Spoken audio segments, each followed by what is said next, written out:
Assalamualaikum warahmatullahi wabarakatuh. Jumpa kembali dengan saya Nur Hayati.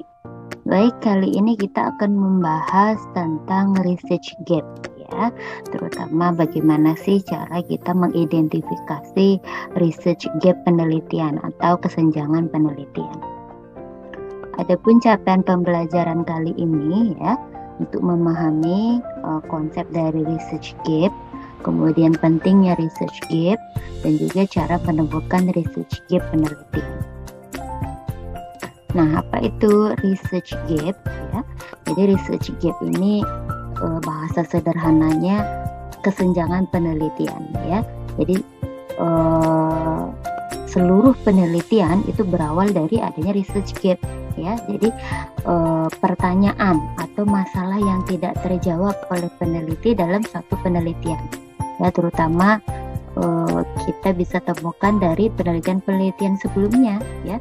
Jadi informasi apa sih yang sudah ada terkait topik tersebut, dan juga informasi-informasi apa yang belum ada atau yang belum dipecahkan terkait topik yang akan diteliti. Tuh.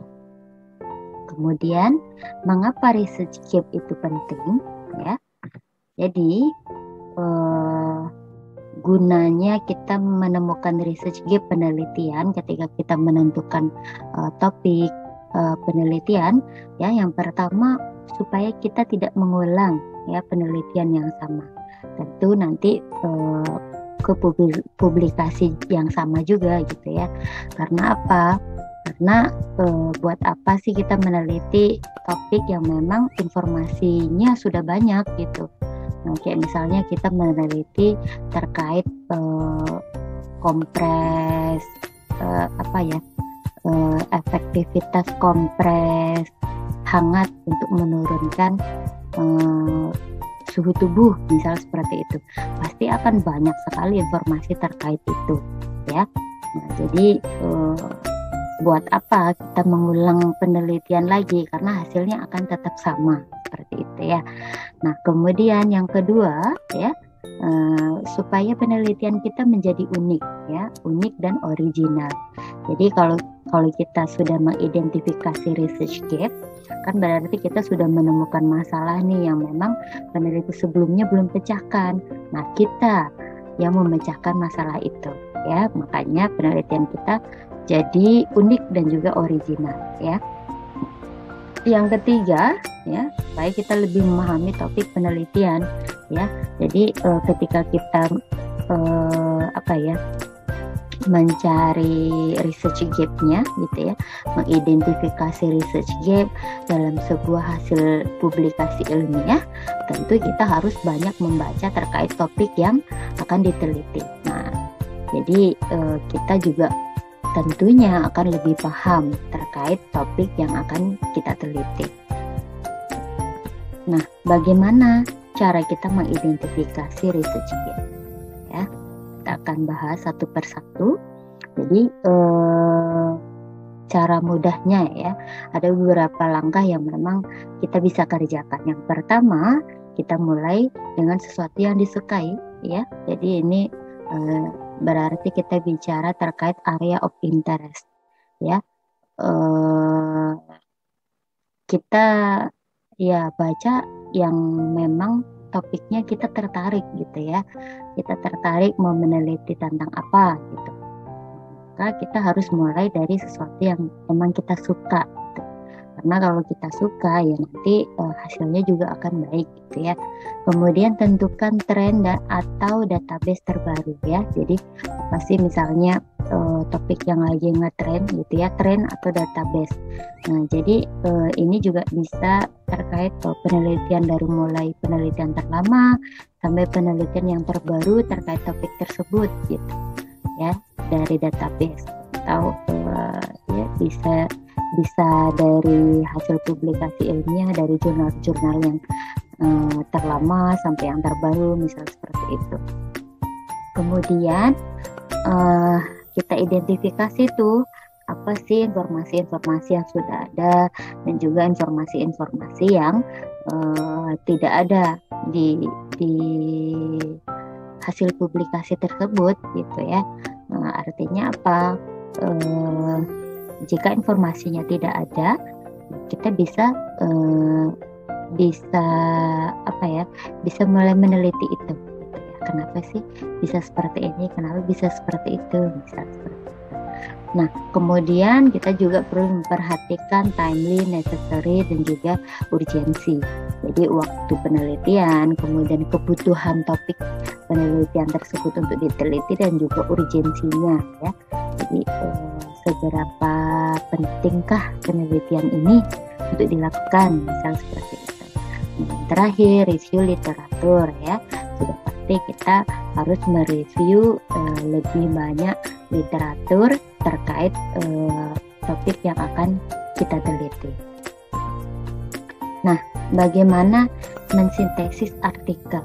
Nah, salah satu cara untuk menemukan research gap, ya, dari hasil publikasi ilmiah yaitu dengan mensintesis artikel. Nah, kita akan lihat cara mensintesis artikel itu seperti apa sih? Yang pertama, kita buat katalog referensi. Jadi topik yang akan kita teliti kita kelompokkan, ya. Kita kelompokkan jadi satu.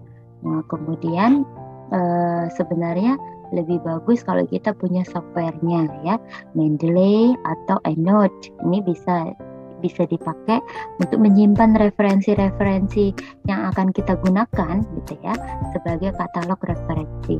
Tapi kalau misalnya teman-teman tidak punya software ini, ya, teman-teman bisa juga menyimpannya ya dalam bentuk folder, ya, dalam bentuk folder nanti dijadikan satu terkait topik yang akan diteliti. Yang kedua, mensintesisnya dalam bentuk tabel, ya. Jadi kita akan lihat contoh matrix tabel, ya. Matrix tabel supaya kita lebih mudah menemukan research gap. Nah, di sini, ya, ada beberapa kolom, ya, yang memang harus kita tampilkan di sini, ya. Ada penulis, kemudian tahunnya, kemudian judul penelitian, metodenya, sampel dan juga setting, kemudian intervensi atau instrumen yang digunakan, hasil penelitian dan juga kelebihan dan kekurangan. Nah, contoh, ya, ini hasil publikasi saya, ya, Nur Hayati, kemudian penulis keduanya Sangwatana, dan juga penulis ketiganya Fah Prasid, ya, tahun berapa? 2019. Nah, ini cukup ditulis seperti ini. Kemudian judul penelitiannya, ya, Surgical Patients Experience of Readiness for Hospital Discharge and Perceived Quality of Discharge Teaching in Acute Care Hospitals. Ini judulnya. Jadi terkait membahas terkait pengalaman Penkes dan juga kesiapan pasien untuk pulang ini, ya. Kemudian metode, sampel dan setting. Nah, metodenya apa? Kita buat di sini. Oh, ternyata metodenya correlational study yang digunakan. Kemudian sampelnya ada 96 pasien post bedah abdomen. Nah, ya, jadi sampelnya harus detail kita buat jumlahnya, itu sampelnya siapa, gitu, ya. Nah, kemudian tempatnya, ya, tempat bukan berarti hanya negaranya, gitu, ya, bukan negaranya seperti itu. Oh, di Indonesia atau di Australia misal. Kalau memang mau dimunculkan juga tidak masalah, tetapi tempat di sini lebih spesifik ke unit yang dijadikan tempat penelitian itu di mana, gitu, ya. Jadi misalnya di 5 bangsal bedah, ya, di 5 rumah sakit, di 5 rumah sakit, gitu kan. Jadi spesifik, oh ini di bangsal bedah nih tempatnya. Kemudian intervensi atau instrumennya, ya. Nah, kalau misalnya penelitiannya karena ini tadi correlational study, sudah pasti tidak ada intervensi atau tidak ada perlakuan. Maka kita bisa buat tidak ada intervensi atau tidak ada perlakuan, ya. Nah, namun pasti ada instrumennya walaupun tidak ada intervensi. Instrumennya apa? Ini di sini dipakai dua instrumen ya, KITI-TS untuk mengukur kualitas penkesnya dan juga RHDS untuk mengukur kesiapan pulang pasien. Nah, masing-masing ini terdiri dari 27 item pertanyaan. Nah, itu boleh dibuat ya. Nah, kemudian hasil penelitiannya apa? Ya, hasil penelitiannya langsung ke intinya aja gitu ya. Jadi apa sih hasil yang didapat? Tidak perlu dipaparkan kayak misalnya signifikan levelnya berapa, itu tidak perlu dijelaskan karena apa? Karena kita hanya ingin melihat secara garis besar apa sih yang ditemukan oleh peneliti sebelumnya kayak gitu ya. Misalnya kualitas penkes masih rendah gitu ya. Kemudian kesiapan pasien pulang sedang ya. Dan yang terakhir, tidak ada hubungan yang signifikan antara kualitas penkes dan juga kesiapan pasien pulang. Nah, itu contoh ya hasil penelitian yang memang perlu kita sajikan di sini ya.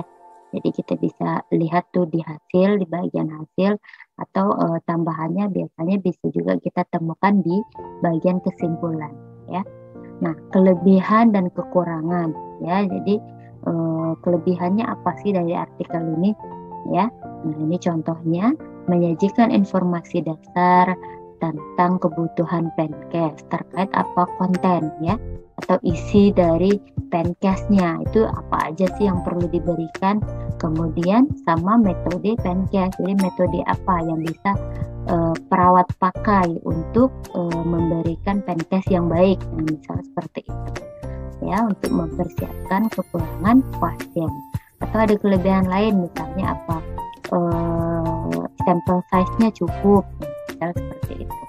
Nah, untuk kekurangan ya, kekurangan juga bisa kita jabarkan terkait limitasi dari penelitiannya apa gitu ya, kekurangannya apa ya. Bisa jadi sampelnya terlalu kecil, misalnya seperti itu, atau teman-teman menemukan kekurangan-kekurangannya lain, itu nanti bisa dibuat di sini.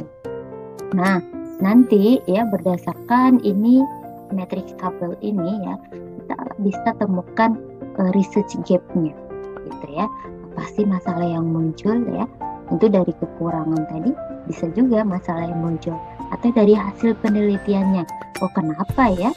Kenapa bisa tidak ada hubungan antara kualitas penkes dan kesiapan pasien pulang gitu ya? Kayak gitu. Jadi teman-teman mulai brainstorming ya, mulai berpikir, oh kenapa bisa seperti ini ya? Jadi muncul pertanyaan baru. Itu yang dinamakan kesenjangan penelitian ya. Oke, ini referensi yang saya pakai. Mungkin cukup sekian materi terkait research gap penelitian. Kita akan berjumpa kembali pada materi-materi berikutnya.